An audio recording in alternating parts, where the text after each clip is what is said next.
Hello दोस्तों, welcome back to affair with business. मैं हूं सीए राहुल सिंह। चलिए हम कंटिन्यू करते हैं इनपुट टैक्स क्रेडिट को। हमने लास्ट पार्ट में हमने ये देख लिया था कि इनपुट टैक्स क्रेडिट क्या होता है और इसकी जरूरत क्या होती है। तो जो सबसे इंपॉर्टेंट चीज हमने समझी थी कि इनपुट टैक्स क्रेडिट गवर्नमेंट क्यों अलाउ करती है, तो हमने देखा था कि कैश क्रेडिंग इफेक्ट को रोकने के लिए, जिससे कि टैक्स पर टैक्स ना लगे और चीजें महंगी ना हो। अगर आईटीसी नहीं मिलेगा तो चीजें महंगी हो जाएंगी। ये हमने एक एग्जांपल से समझा भी था कि आईटीसी लेकर भी हमने देखा था और बिना आईटीसी के भी देखा था। तो हमने देखा था कि बिना आईटीसी की चीजें महंगी हो जाती है। ठीक है, तो आईटीसी का बेसिक कॉन्सेप्ट है कि आपको कैस्केडिंग इफेक्ट को रोकना। आज हम देखेंगे कि आईटीसी लेने के लिए एलिजिबिलिटी क्राइटेरिया क्या है और कौन कौन सी कंडीशंस पूरी होनी चाहिए इनपुट टैक्स क्रेडिट क्लेम करने के लिए। ठीक है, चलो आज की क्लास आपके एग्जाम पॉइंट ऑफ व्यू से बहुत इंपॉर्टेंट है। ठीक है, चलो देखो। सो आईटीसी लेने के लिए सबसे पहली और इंपॉर्टेंट चीज होनी चाहिए वो है रजिस्ट्रेशन। अगर आप जीएसटी के अंदर रजिस्टर्ड नहीं हो तो आपको इनपुट टैक्स क्रेडिट नहीं मिलने वाला है। तो सबसे इंपॉर्टेंट चीज क्या है कि आपको क्या होना चाहिए, रजिस्टर्ड होना चाहिए। आप क्या होने चाहिए, आप रजिस्टर्ड होने चाहिए।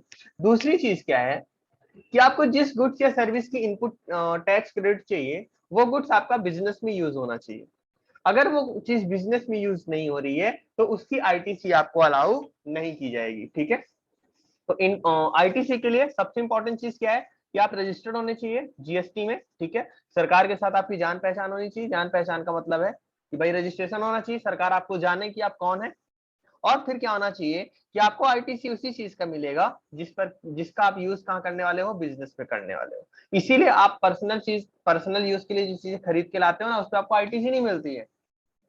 क्यों मिलेगी भाई, आप उसका बिजनेस में थोड़ी यूज कर रहे हो। तो आईटीसी तभी मिलेगी जब आप उसको क्या करना है, आपको बिजनेस में यूज कर रहे हो। ठीक है, तो ये थी आपकी मेन कंडीशंस। अब आगे देखो बाकी कंडीशंस क्या है। सेक्शन 16(2). अच्छा ध्यान रखना, आपको ये सब सेक्शन नहीं याद रखना है, लेकिन मोटा मोटी एक चीज तो याद ही रखना है कि आईटीसी की कंडीशंस की बात कौन सा सेक्शन करता है, सेक्शन 16 करता है। इसके अलावा सेक्शन 17 और 18 भी कुछ बातें करते हैं, बट आईटीसी की मेन कंडीशंस कहाँ दी हुई है, 16 में दी हुई है। तो इतना बस ये याद रखना कि सेक्शन 16 बात करता है इनपुट टैक्स क्रेडिट की कंडीशंस और एलिजिबिलिटी की। ठीक, चलो बाकी कंडीशंस देखते हैं। तो पहली चीज क्या है, possession of tax paying documents. Possession of tax paying documents का सिंपल सा मतलब है कि आपके पास भाई बिल होना चाहिए। अगर आपके पास बिल नहीं है, जो चीज आप खरीद के लाए हो या जो सर्विस आपने लिया है जिस पर आप इनपुट टैक्स क्रेडिट लेना चाह रहे हो, उसका क्या होना चाहिए, आपके पास डॉक्यूमेंट्स होना चाहिए। डॉक्यूमेंट्स नहीं है तो आपको आईटीसी अलाउ नहीं की जाएगी। डॉक्यूमेंट्स में जर्नली बिल की बात करते हैं हम। बिल के अलावा भी कुछ चीजें हो सकती है, जैसे डेबिट नोट हो सकता है। ठीक है, डेबिट नोट क्या है, ये आपके कोर्स का पार्ट नहीं है, हम वहां तक जाएंगे भी नहीं, अदरवाइज आप बिना मतलब का कंफ्यूज होंगे। तो बिल या डेबिट नोट होना चाहिए। ठीक है, या अगर आपका इंपोर्ट ऑफ सर्विस है या इंपोर्ट ऑफ गुड्स है तो आपके पास इंपोर्ट डॉक्यूमेंट्स होना चाहिए। मतलब कोई भी ऐसा कागज होना चाहिए जिसके बेस पे आप कह सकें कि आपने इतने रुपए का टैक्स पे करके आप आए हुए हो, जिसपे जीएसटी मेंशन हो। तो आपके पास टैक्स पेइंग डॉक्यूमेंट्स होना चाहिए, वो चाहे बिल हो, डेबिट नोट हो या इंपोर्ट डॉक्यूमेंट्स हो, कुछ भी ऐसा डॉक्यूमेंट जिससे आपकी ये बता पाए कि आपने टैक्स पे किया हुआ है। ठीक है, या यूं समझिए बहुत सरल शब्दों में मैं कहूं तो आपके पास बिल होना चाहिए। बिल नहीं है तो आईटीसी नहीं मिलेगा। तो पहली कंडीशन क्या होनी चाहिए, आपके पास बिल होना चाहिए, टैक्स पेमेंट डॉक्यूमेंट्स का प्रूफ होना चाहिए। ठीक है, फिर है he has received goods and service, मतलब उसको गुड्स या सर्विस मिल गई हो, मिलने वाली है नहीं चलेगा। आपको गुड्स मिल गया हो या सर्विस आपने अवेल कर ली हो, सर्विस आपने ले ली हो, तभी आपको आईटीसी मिलेगा, अदरवाइज आईटीसी आपको नहीं मिलेगा। ठीक है, अब यहाँ पर एक चीज मैं आपको और बता देता हूं कि कई बार क्या होता है ना, जो गुड्स होता है वो लॉट्स में मिलता है ना। आपको पूरा का पूरा गुड्स एक साथ नहीं मिल रहा है बल्कि कई टुकड़ों में मिल रहा है। तो उस केस में आईटीसी कैसे मिलेगा, तो जब आपको फाइनल लॉट्स मिल जाएगा तभी आपको आईटीसी अलाउ किया जाएगा। मान लो आप एक मशीनरी खरीदने वाले हो और उस मशीन के कई पार्ट्स हैं, तो एक पार्ट दे दिया आपके सप्लायर ने, फिर दूसरा दिया, तीसरा दिया, चौथा दिया, मान लीजिए 4 टुकड़ों में आने वाला है। तो जब आपको चौथा टुकड़ा मिल जाएगा, फुल एंड फाइनल मिल जाएगा, तभी आपको आईटीसी अलाउ की जाएगी। तो गुड्स या सर्विस आपको क्या हो जानी चाहिए, मिल जानी चाहिए। और अगर लॉट्स में आ रहा है, कई टुकड़ों में आ रहा है, तो जब तक फाइनल लॉट्स नहीं मिलेगा तब तक आपको आईटीसी अलाउ नहीं की जाएगी। आई बात समझ में? फिर है tax on such supply has been actually paid to the government either in by cash और यूटिलाइजेशन ऑफ आईटीसी। इसका मतलब ये है कि आप मान लीजिए ए से गुड्स खरीद के लाए, आप बी हो, ठीक है, आपको आईटीसी लेना है, तो आपको आईटीसी तभी मिलेगा, आपने ए को टैक्स देकर आ गए हैं, मान लीजिए 10 रुपए का आप ए को टैक्स देकर आए, अब ये 10 रुपए जब ए गवर्नमेंट को पे कर देगा ना, तभी आपको आईटीसी अलाउ की जाएगी। मतलब आपको आईटीसी का अलाउ तभी गवर्नमेंट करेगी जब एक्चुअली गवर्नमेंट के पास वो पैसा आ गया, मतलब ए ने वो पैसा गवर्नमेंट को पे कर दिया हो। ए चाहे तो कैश से पे करे, या ए भी किसी से अगर गुड्स खरीद कर लाया है या सर्विस ली है, तो अगर ए के पास भी आईटीसी है तो वो आईटीसी का यूज करके भी पेमेंट कर सकता है, लेकिन सरकार के पास एक्चुअली पेमेंट पहुंच जाना चाहिए, है ना। सरकार को पागल नहीं बनाना है कि आपने आईटीसी पे ले ली, सरकार के पास पैसा भी नहीं पहुंचा, सरकार का तो नुकसान हो जाएगा। तो सरकार का कहना है कि हम आईटीसी आपको तब देंगे जब आप हमें एक्चुअली में पेमेंट मिल गया होगा। तो tax on supply has been actually paid to the government, या तो वो कैश में पे होना चाहिए या तो वो आईटीसी के यूटिलाइजेशन से पे होना चाहिए। तो अब आप पे यहाँ आपको क्वेश्चन होगा कि बी सर, मान लीजिए हम किसी से खरीद के लाए और जिससे खरीद कर लाए हैं वो फ्रॉड निकल गया, तो इसमें हमारी क्या गलती है? बिल्कुल ऐसा हो सकता है। तो यहाँ पर एक कॉन्सेप्ट लाया गया है, हालांकि ये आपको हो सकता है समझ में ना आए, जीएसटीआर 2A का।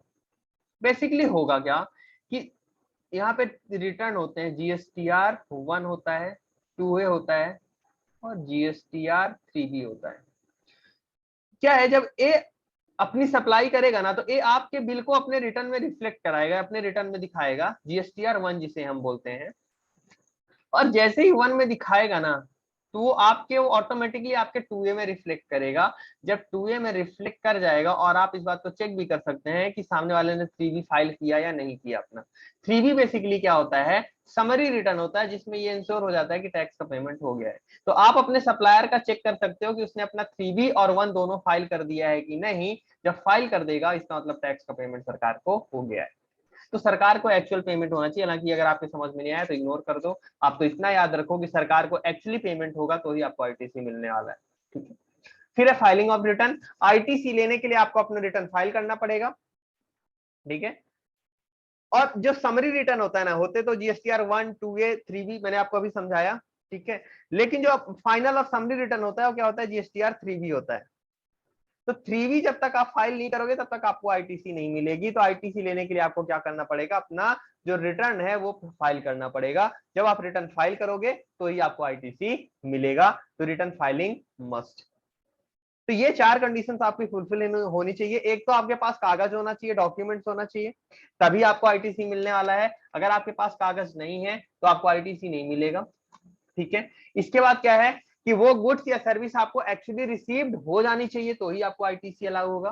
तीसरी कंडीशन क्या है कि गवर्नमेंट को एक्चुअली टैक्स का पेमेंट हो जाना चाहिए, आइदर बाय कैश और आईटीसी। और चौथी कंडीशन क्या है कि आप जब अपना रिटर्न फाइल कर दोगे तो ही आपको आईटीसी मिलने वाला है। और जो रिटर्न होता है वो किसमें जाता है, जीएसटीआर 3B में जाता है ना। वैसे हम जीएसटीआर रिटर्न का एक समरी लेक्चर देखेंगे भी, जिसमें मैं आपको बता दूंगा कि बेसिक मेन कौन से रिटर्न जीएसटी के अंदर जाते हैं। तो जब तक आप रिटर्न फाइल नहीं करोगे तब तक आपको आईटीसी अलाउ नहीं होगा। यहाँ तो ऐसा है कि जीएसटी के अंदर अब तो गवर्नमेंट ने ऐसा कर दिया है कि सप्लायर भी अपना रिटर्न फाइल करे, रिसिपिएंट भी फाइल करे। बेसिकली जब सप्लायर फाइल करेगा तो वो इनवॉइस आपके पोर्टल पे दिखेगी, जिसे हम 2A कहते हैं, जीएसटीआर 2A कहते हैं। जब आपके 2A में दिखेगी तब भी आपको क्रेडिट अलाउ की जाएगी, ठीक है। 2A या समझिए 2B, ठीक है। पहले 2A था, अब 2A और 2B दोनों चलते हैं। अब 2A और 2B में एग्जैक्ट क्या डिफरेंस है वो आपको जानना भी जरूरी नहीं है। तो जब तक आपके 2A या 2B में रिफ्लेक्ट नहीं होगा तब तक आपको आईटीसी अलाउ नहीं होगी।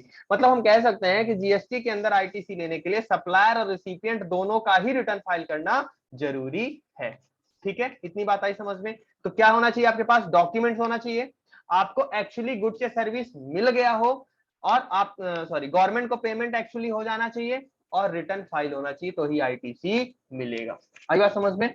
चलिए कुछ और पॉइंट डिस्कस कर लेते हैं। Goods received in lots. मतलब टुकड़ों में गुड्स मिले। ऑलरेडी मैंने बता दिया है ऊपर आपको कि आपको अगर गुड्स जो है वो लॉट्स में मिल रहा है, टुकड़ों में मिल रहा है, तो जब आपको फाइनल डिलीवरी मिल जाएगी, फाइनल लॉट मिल जाएगा, तभी आपको आईटीसी अलाउ किया जाएगा, अदरवाइज आपको आईटीसी अलाउ नहीं किया जाएगा। आई बात समझ में? यही यहाँ पे एग्जाम्पल में समझाया गया है। XYZ enters into a contract with ABC for supply of 10 metric ton of chemical, 10 metric ton chemical उनको चाहिए फॉर ₹1,18,000, जिसमें जीएसटी कितना है 18,000 रुपए का। In the month of August, अगस्त में कॉन्ट्रैक्ट में इंटर हुए। The chemical is to be delivered in lots over a period of 3 month, 3 महीने में के अंदर वो केमिकल डिलीवर होना है। ABC raised the invoice for the entire amount in the अगस्त में ही इनवॉइस रेज हो गया है, and also make the payment in the same month, मतलब अगस्त में ही पेमेंट भी हो गया है। But the supply is completed in the month of November, but जो सप्लाई है वो कब कंप्लीट हुई है? नवंबर में हुई है। मतलब जो केमिकल था उसका अंतिम लॉट कब गया होगा? नवंबर में गया होगा। तो आप बताओ आईटीसी किस मंथ में अलाउ किया जाएगा? एग्जाम में भी ऐसे क्वेश्चन आ जाते हैं। तो जो आईटीसी है बेसिकली बेटा वो कब अलाउ होगा? नवंबर में अलाउ होगा, जब फाइनल लॉट आ गया है। आई बात समझ में? चलो फिर है next point, payment for the invoice to be made within 180 days. इसका मतलब ये है कि आप किसी से गुड्स खरीद कर लाए हो तो उसको आप पेमेंट भी करो, ठीक है ना। आप ये आपके सप्लायर था, आप रिसिपिएंट हो, आप गुड्स खरीद कर लाए, अब सप्लायर ने सप्लाई किया, सप्लायर की जिम्मेदारी क्या है? गवर्नमेंट के पास जाके पेमेंट करे। तो यहाँ पर ये पेमेंट तो तब करेगा ना जब आप इसको पेमेंट करोगे। तो सरकार ने बोला कि अगर आप उधारी में माल खरीद के लाए हो और 180 दिन के अंदर पेमेंट अगर नहीं किया, तो जो आपको हम आईटीसी दे रहे थे ना उसको हम रिवर्स करवा देंगे, आपको रिवर्स करना पड़ेगा। मतलब आपको 180 डेज के अंदर पेमेंट करना ही करना है, अदरवाइज आपको फिर आईटीसी अलाउ नहीं होगा। तो अब आपका क्वेश्चन होगा कि सर मान लीजिए किसी वजह से, जेन्युइन वजह से नहीं पेमेंट हो पाया 180 दिन, तो 181वें दिन तो क्या होगा कि रिवर्सल करना पड़ेगा आईटीसी। तो क्या सर वो आईटीसी हमेशा के लिए डूब जाएगा? तो नहीं, ऐसा नहीं है। सरकार इतनी भी क्रूर नहीं है। सरकार बोलती है कि अभी तो हम आपका आईटीसी रिवर्स करा देंगे, अगर आप 180 दिन के अंदर पेमेंट नहीं करते हो तो तब तो आपको आईटीसी रिवर्स करना पड़ेगा जो आपने आईटीसी ले रखी है। बट जब भी आप पेमेंट करोगे फ्यूचर में, तब हम उसकी आईटीसी आपको क्या करेंगे? अलाउ कर देंगे, बिना किसी टाइम लिमिट के। आप जब भी पेमेंट करोगे हम आपको आईटीसी अलाउ कर देंगे। अब आपका एक और क्वेश्चन होना चाहिए कि सर मान लीजिए पूरा पेमेंट एक साथ नहीं करते हैं, टुकड़ों में कर देते हैं, ठीक है, कुछ पेमेंट अभी कर दिए, कुछ बाद में, कुछ बाद में। तो सरकार ने बोला कोई बात नहीं, जितना जितना आप पेमेंट करते जाओगे ना उतने उतने परसेंट हम आईटीसी आपको अलाउ करते जाएंगे। मान लीजिए कि 18,000 की आईटीसी थी, ठीक है, 10% आपने पेमेंट किया 180 दिन बाद। अगर 180 दिन के अंदर पेमेंट कर दिया तब तो आपको पूरी की पूरी आईटीसी अलाउ हो जाएगी, अगर आपने पूरा पेमेंट 180 दिन के अंदर कर दिया है तो। नहीं किया आपने तो जब भी आप 10% पेमेंट करोगे आपको 10% मतलब 1800 की आईटीसी अलाउ हो जाएगी। फिर आपने 20% पेमेंट किया, फिर आपको 20% आईटीसी अलाउ हो जाएगी। तो जैसे जैसे आप प्रोपोर्शनेट पेमेंट करते जाओगे इन फ्यूचर में कभी भी, तो आपको वैसे वैसे आईटीसी अलाउ कर दी जाएगी। तो ध्यान रखना कि अगर बिल का पेमेंट 180 दिन के अंदर नहीं होता है तो आपको आईटीसी रिवर्स करना पड़ेगा। फ्यूचर में अगर आप पेमेंट कर देते हो तो उस आईटीसी को आप रीअवेल कर सकते हो, मतलब पुनः ले सकते हो। और अगर आप प्रपोर्शनेट थोड़ा थोड़ा पेमेंट कर रहे हो तो आपको आईटीसी भी प्रपोर्शनेट यानी अनुपातिक यानी थोड़ी थोड़ी अलाउ कर दी जाएगी। होप आपको ये पॉइंट क्लियर हो गया होगा। तो जीएसटी के अंदर आपको आईटीसी के लिए 180 दिन के अंदर आपको पेमेंट करना है, अदरवाइज आईटीसी क्या होगी? आपकी रिवर्स करवा दी जाएगी। और यहां तक कि आपको 18% का ब्याज भी पे करना पड़ सकता है। आई बात समझ में? चलिए नेक्स्ट है, if depreciation claimed on tax component ITC not allowed.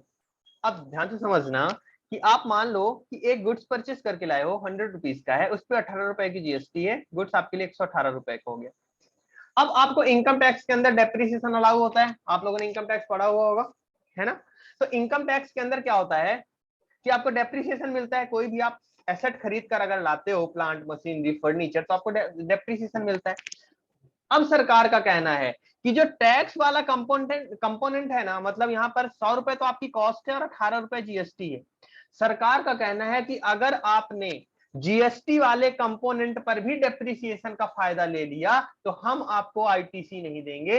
मतलब सरकार का कहना है कि हम आपको दो जगह बेनिफिट नहीं देने वाले हैं, या तो आप इनकम टैक्स के अंदर बेनिफिट ले लो या तो आप जीएसटी के अंदर आईटीसी का बेनिफिट ले लो। मतलब अगर आपने बुक्स में एसेट, मान लीजिए फर्नीचर खरीदा आपने, फर्नीचर को अगर आप 100 रुपए में रिकॉर्ड करते हो तो बहुत अच्छी बात है, मतलब आप आगे डेप्रिसिएशन इस 100 रुपए पर लोगे, 18 रुपए पर आप डेप्रिसिएशन नहीं लेने वाले हो। तो अगर आप 18 रुपए पर डेप्रिसिएशन नहीं मिलने वाले हो तो आईटीसी क्या होगी, अलाउड हो जाएगी, आईटीसी अलाउड होगी। और अगर आप अपनी बुक्स में 118 रुपए पे फर्नीचर बुक करते हो, मतलब इस 18 रुपए पर भी आप डेप्रिसिएशन क्लेम करोगे, तो अगर आप 118 रुपए पर डेप्रिसिएशन क्लेम करते हो तो आईटीसी यहाँ पर आपको डिसअलाउ कर दी जाएगी। सरकार या तो आपको डेप्रिसिएशन का बेनिफिट देगी या तो आईटीसी का बेनिफिट देगी। मतलब अगर टैक्स के कंपोनेंट पर आपने डेप्रिसिएशन का भी बेनिफिट ले लिया या आपने अपनी कॉस्ट में जाकर के टैक्स वाले कंपोनेंट को ऐड कर दिया तो आपको सॉरी आईटीसी नहीं मिलेगा। आई बात समझ में? अगर आपने कॉस्ट में, जो आप कॉस्ट रिकॉर्ड करने वाले हो अपनी बुक्स में, तो अगर उस कॉस्ट में आपने टैक्स को भी जोड़ लिया है तो आपको फिर आईटीसी का बेनिफिट नहीं मिलेगा, और अगर आपने कॉस्ट में टैक्स को नहीं जोड़ा है तो आपको आईटीसी का बेनिफिट मिल जाएगा। डुअल बेनिफिट अलाउड नहीं है। आइदर आपको इनकम टैक्स के अंदर डेप्रिसिएशन का बेनिफिट मिलेगा या तो आपको जीएसटी के अंदर आईटीसी का बेनिफिट मिलेगा। आई बात समझ में? तो यही लिखा हुआ है, if the person taking the ITC on capital goods and plant and machinery has claim depreciation on the tax component, मतलब वो डेप्रिसिएशन ले रहा है किस पर, टैक्स वाले पोर्शन पर, ठीक है, of the cost of the sad item under the income tax act, the ITC on the sad tax component shall not be allowed, मतलब उस पर आईटीसी आपको अलाउड नहीं होगी। बात आई समझ में? तो या तो डेप्रिसिएशन मिलेगा या तो आईटीसी मिलेगा, दोनों साथ में नहीं मिलेगा, याद रखना, ठीक है। फिर है कि आप कब तक आईटीसी क्लेम कर सकते हो, मतलब time limit for availing ITC, input tax credit कितने टाइम तक आप ले सकते हो। तो देखो, इनपुट टैक्स क्रेडिट लेने के लिए ये दो डेट गवर्नमेंट ने बता दी है, इन दोनों में से जो भी पहले आ जाएगा, विच एवर इज अर्लियर, जो भी पहले होगा वहां तक आपको आईटीसी ले लेना है। दो डेट कौन कौन सी हैं? तो date of filing of annual return, GST के अंदर आपको एनुअल रिटर्न फाइल करना रहता है जिसे हम जीएसटीआर 9 भी कहते हैं, जीएसटीआर 9 ही आपका एनुअल रिटर्न है।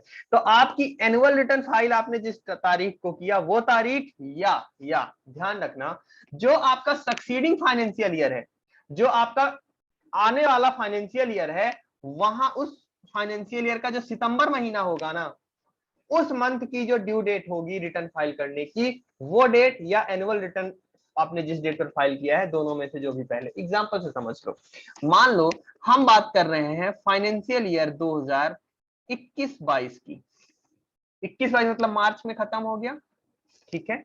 फाइनेंशियल ईयर 21-22 की आईटीसी आप कब तक क्लेम कर सकते हो? तो समझो, फाइनेंशियल ईयर 21-22 का सक्सीडिंग फाइनेंशियल ईयर क्या होगा, सक्सीडिंग मतलब नेक्स्ट वाला फाइनेंशियल ईयर 22-23, ये बात समझ में आई। अब 22-23 का जो सितंबर वाला महीना होगा ना, सितंबर मतलब मिड ऑफ द ईयर, सितंबर 20 का ही होता है ना, अप्रैल से आपका फाइनेंशियल ईयर स्टार्ट होता है, तो अप्रैल मई जून जुलाई अगस्त और सितंबर, तो जो सक्सीडिंग मंथ है, सक्सीडिंग मंथ का जो सितंबर वाला महीना है, तो ठीक है हम सितंबर में आ गए। सितंबर की जो ड्यू डेट है रिटर्न फाइल करने की, तो सितंबर की ड्यू डेट क्या होती है, जनरली जो जीएसटी के अंदर ड्यू डेट है वो नेक्स्ट मंथ की 20th होती है, बाकी क्वार्टरली वगैरह में अलग है, बट आप ध्यान रखो कि नेक्स्ट मंथ का क्या होता है, 20th होता है। मतलब अप्रैल की ड्यू डेट क्या होगी, 20th में, मई की ड्यू डेट क्या होगी, 20th जून, जून की ड्यू डेट क्या होगी, 20th जुलाई, ठीक है। ऐसे ही सितंबर की ड्यू डेट क्या होगी, 20th अक्टूबर, मतलब सितंबर की ड्यू डेट आपकी क्या है, 20th अक्टूबर। तो 20 अक्टूबर, या आपका जो एनुअल रिटर्न फाइल करने की, सॉरी आपने जिस दिन पर एनुअल रिटर्न फाइल किया, विच एवर इज अर्लियर, तो 20 अक्टूबर, या अगर आपने मान लीजिए एनुअल रिटर्न, एग्जांपल के लिए मान लीजिए आपने एनुअल रिटर्न फाइल कर दिया 31 जुलाई को, तो विच एवर इज अर्लियर मतलब 20 अक्टूबर या 31 जुलाई, विच एवर इज अर्लियर क्या है, 31 जुलाई, तो आपको आईटीसी कहां तक क्लेम कर लेना है, 31 जुलाई तक। आई बात समझ में? मान लो आपने रिटर्न फाइल किया 30 नवंबर, सॉरी एनुअल रिटर्न फाइल किया 30 नवंबर, अब आप क्या देखोगे, 30 नवंबर या 20 अक्टूबर, विच एवर इज अर्लियर। तो यहाँ पे विच एवर इज अर्लियर क्या है, 20 अक्टूबर। तो आपकी ड्यू डेट क्या बन जाएगी, सॉरी, आपको आईटीसी कहां तक क्लेम कर लेना है, 20 अक्टूबर तक आईटीसी आपको अवेल कर लेना है। आई बात समझ में। तो टाइम लिमिट क्या हो गया, due date for filing the return for the month of September of the succeeding financial year, है ना, मतलब 21-22 का सक्सीडिंग 22-23, 22-23 का महीना कौन सा, सितंबर, और सितंबर की ड्यू डेट 20 अक्टूबर। तो 20 अक्टूबर या आप एक्चुअली एनुअल रिटर्न जिस दिन आप अपना दाखिल कर रहे हो, ठीक है ना, दोनों में से जो भी पहले होगा वो आपका क्या होगा, आईटीसी अवेल करने की ड्यू डेट होगी। ठीक है, एक और एग्जांपल से आप समझ लो, हो सकता है आपके ना समझ में आया हो। देखो, मान लीजिए मैं फाइनेंशियल ईयर 20-21 की बात कर रहा हूं, ठीक है, किसकी बात कर रहा हूं, 20-21 की, कि इस फाइनेंशियल ईयर की आईटीसी कहां तक क्लेम की जा सकती है। तो देखो, और एनुअल रिटर्न आपने मान लीजिए फाइल किया, एनुअल रिटर्न 15 दिसंबर 2021, ठीक है, 15 दिसंबर को आपने एनुअल रिटर्न फाइल किया। अब देखो प्रोविजन क्या कहता है कि जो आपका सक्सीडिंग फाइनेंशियल ईयर होगा, तो 2021 का सक्सीडिंग फाइनेंशियल ईयर क्या हुआ, 21-22, सक्सीडिंग फाइनेंशियल ईयर का मंथ कौन सा, सितंबर, सितंबर की ड्यू डेट क्या होगी, अक्टूबर 21, ठीक है ना, सॉरी 20 अक्टूबर 21। तो 20 अक्टूबर 21 या एक्चुअली आपने एनुअल रिटर्न जो फाइल किया, तो 20 अक्टूबर और आपने एक्चुअली कब फाइल किया, 15 दिसंबर 21 को, इन दोनों में से जो भी पहले, तो इन दोनों में से जो भी पहले क्या आ रहा है, 20 अक्टूबर आ रहा है। तो आपकी जो आईटीसी आप मैक्सिमम कहां तक क्लेम कर सकते हो, अक्टूबर 2021 तक अवेल कर सकते हो। आई बात समझ में।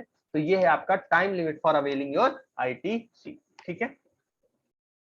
फिर है नेक्स्ट पॉइंट है आपका, no ITC of tax paid towards demand, sorry, demands involving fraud. मतलब अगर आपने फ्रॉड किया और गवर्नमेंट ने डिमांड रेज कर दी, आपने फ्रॉड किया था, सरकार ने बोला यहाँ पे फ्रॉड है आपका, इतने रुपए की आप पे डिमांड है, और आप बोलो कि हम इस डिमांड पर आईटीसी लेंगे, तो गवर्नमेंट ने बोला कि आपके फ्रॉड के केस में हम आपको आईटीसी अलाउ नहीं करेंगे, भले आपने टैक्स पेमेंट किया है।